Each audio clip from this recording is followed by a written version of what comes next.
नहीं, इसकी टांगों में मान से पहले तो फिर अपने अतिथि का स्वागत करते हैं। सदन जी ने जब सुना उसके पास गए तो लिपट कर रोए। बच्चे थे, बछड़े से ऐसा ऐसा मेरे पिताजी कह रहे हैं तुम्हें काटा जाएगा, और ऐसे दुलार कर रहे थे।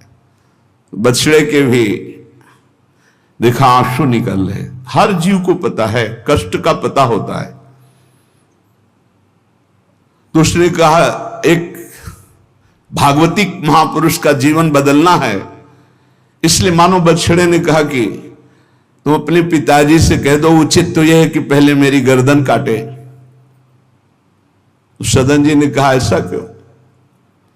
बोले क्योंकि मैं पूर्व में ऐसा था, तुम्हारे पिताजी पशु थे और मैंने इनकी गर्दन उड़ाई है, तो मैं अब पशु बना हूं, इनसे कह दो तुम्हें गर्दन ही काटनी चाहिए, पहले जिंदा टांग मत काटो, मैंने तुम्हें इतना कष्ट पूर्व में नहीं दिया था, सीधे गर्दन काटी थी। इसका मतलब जो कर्म किया जाता है उसका फल मिलता है पक्का।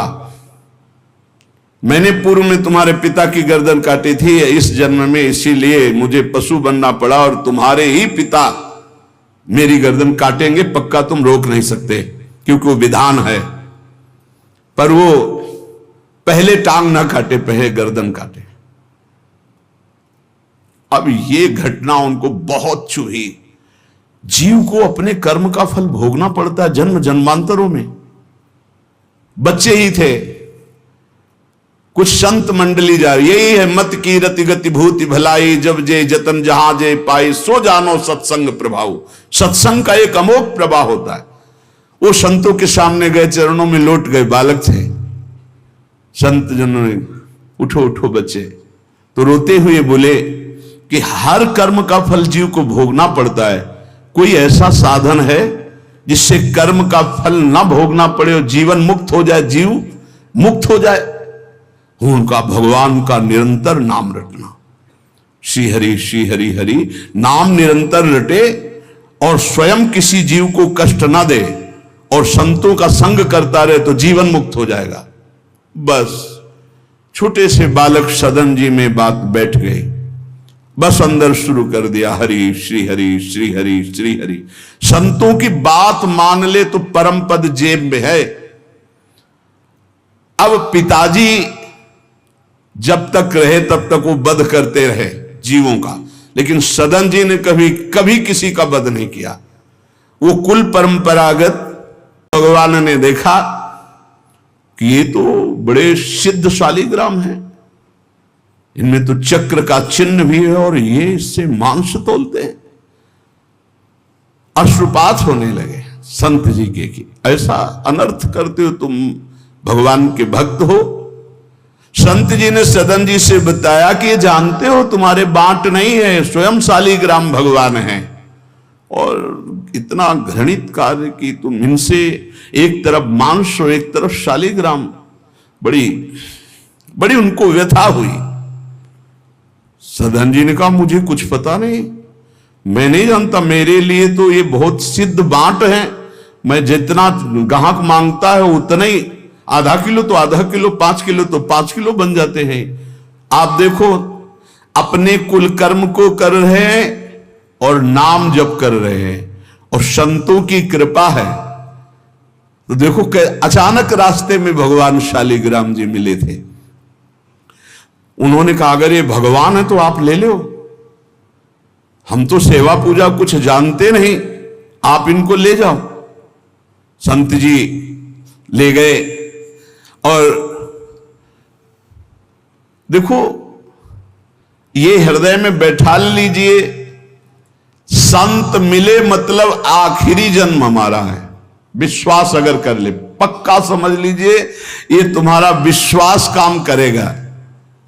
निमज्जोन्मज्जताम घोरे भवाब्धौ परमायनम, संतो ब्रह्मविदा शांता निर्दडे वापसु मज्जताम। इस घोर संसार सागर में जो हम डूब रहे हैं, तो भगवान भेजते हैं ब्रह्मवेत्ता संत महापुरुष का समागम, और जहां संत मिले तो आखिरी जन्म समझो इस संसार समुद्र से पार होने के लिए सुदृढ़ नौका संत समागम है। भव सागर कहाँ नाव, शुद्ध संतन के चरण, तुलसीदास प्रयास बिनु मिलहि राम दुख हरन। संतों के चरणों का सानिध्य मिला तो देखो सदन जी हरिनाम जपने लगे, सदन जी के हृदय में संतों के प्रति प्रियता बढ़ी, शालिग्राम भगवान मिल। सब बानक इनके तेज तो है नहीं, ये तो ऐसे बिल्कुल नहीं, सावधान, पता नहीं कौन किस कोटि का, उच्च कोटि का महापुरुष हो आपका चिन्ह। उन संत बहुत अच्छे संत थे, पर उनके मन में बात आ गई कि जाति के तो कसाई ही, काम तो नीचे ही है, मांस। देखो नहीं जाना भगवान की महिमा, हम समझ रहे थे उच्च कोटि के, और वो बहुत उच्च कोटि के महापुरुष सदन जी, निरंतर नाम जप। और एक खास बात थी सदन जी में, दैन्यता, कि मैं तो किसी योग्य नहीं, और उनको पता भी नहीं था कि शालिग्राम भगवान है। तो लेके आयो साधु, मैं तो बड़ो अपराध कियो अभिषेक, सेवा करी पे न भाई है।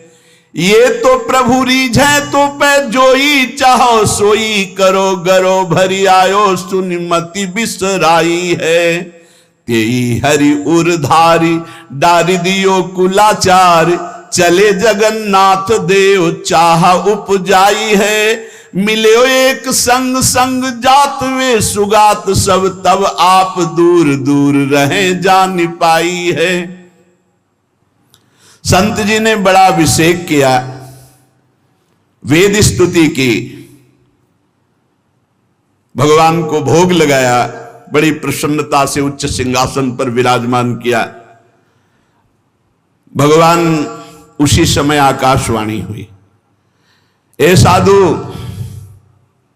मुझे ये तुम्हारी वेद स्तुति बिल्कुल पसंद नहीं, तुम्हारा ये पंचामृत स्नान भोग, ये सब तुम मेरे भक्त पर नीच बुद्धि करके मुझे लाए हो ना। ये मुझे तुम क्या समझते हो, वेद मेरी श्वासों से ही तो प्रकट हुए हैं। वेद क्या है, भगवान की श्वासों से वेद का प्रादुर्भाव हुआ है। सो हरि पढ़े ये अचरज भारी, चारों वेद भगवान के श्वासों से प्रकट हुए। जाकी श्वास वेद श्रुतिचारी, जिनकी श्वासों से चारों वेदों का प्रादुर्भाव